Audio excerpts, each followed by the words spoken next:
Hi friends, welcome to நம்ம ஒரு சமையல். நம்ம சேனல் இப்போ தான் ஃபஸ்ட் டைம் பார்க்குறீங்கன்னா நம்ம சேனலை ஒரு சப்ஸ்கிரைப் பண்ணுங்கள். வீடியோ பிடிச்சிருந்தா லைக் பண்ணுங்கள். மறக்காமல் உங்கள் ஃப்ரெண்ட்ஸ் அண்ட் ஃபேமிலிக்கு ஷேர் பண்ணுங்கள். இன்றைக்கி ஒரு குட்டி டிப்ஸு தான் நம்ம பார்க்க போகிறோம். நான் ரெகுலராக வாங்குகிற கடையில் அந்த அண்ணன்ட்ட டீட்டெயிலாம் கேட்டேன். ஸோ அந்த டீட்டெயிலை வந்து உங்களுக்கு சொல்லலாமே அப்படின்றதுல தான் இந்த வீடியோ எடுத்திருக்கேன். நான் ஃபுல் பழத்தை வச்சு உங்களுக்கு வீடியோ எடுக்கணும்னு பார்த்தேன். பட் பாப்பா வந்து எனக்கே தெரியாமல் கட் பண்ணியிருந்திருக்காங்க. இப்போ பாருங்கள், நான் பழத்தை காட்டுறேன். கீழே ஃபுல்லாக எல்லோ கலராக இருக்குது பார்த்தீங்களா? அந்த மாதிரி இருந்தால் தான் அது செடியிலேயே இருந்து நல்லா விளைஞ்ச பழம்னு சொல்கிறாங்க. அதுமாதிரி நான் வைக்கிற அளவையும் நீங்கள் பாருங்கள். அந்த கோடு வந்து இந்த அளவு கேப்பாக இருக்கணுமா.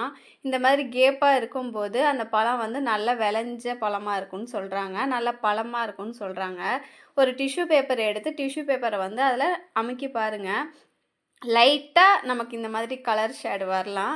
நல்லா டார்க்காக வரக்கூடாது. இது வந்து அந்த சாரோட இது நான் நல்லா அமுக்கி எடுக்கிறதுனால அந்த சாரோட கலர் லைட்டாக உங்களுக்கு தெரியுது. நிறைய டூப்ளிகேட்டு தர்பூசணிலாம் வருதுன்னு சொல்கிறாங்க. ஸோ கேர்ஃபுல்லாக வாங்குங்க. இப்போ பாருங்கள், நான் லைட்டாக அமுக்கி காட்டும்போது உங்களுக்கு எந்த ஒரு கலருமே ஒட்டலை. இதுதான் ஒரிஜினலு.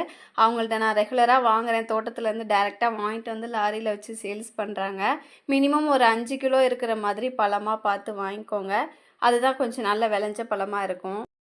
அடிக்கிற வெயிலுக்கு கண்டிப்பாக அதிகமாக நீர்ச்சத்து உள்ள பழங்கள் அதிகமாக எடுத்துக்கோங்க. அதிலே நமக்கு ரேட்டு கம்மியான கிடைக்கக்கூடிய ஒரு பொருள்னால் தர்பூசணி தான். இது இந்த சீசனில் மட்டும்தான் நம்ம சாப்பிட முடியும். அதனால் கேர்ஃபுல்லாக வாங்கி சாப்பிடுங்க. நிறையா டூப்ளிகேட் வருது. அதனால் ஏமாந்து வாங்கிடாதீங்க. இந்த வீடியோ உங்களுக்கு ஒரு சின்னதாக ஹெல்ப்பாக இருக்கும்னு தான் போட்டிருக்கேன். வீடியோ பிடிச்சிருந்தா லைக் பண்ணுங்கள். மறக்காமல் ஷேர் பண்ணுங்கள். பாய் ஃப்ரெண்ட்ஸ், நெக்ஸ்ட் வீடியோவில் பார்க்கலாம்.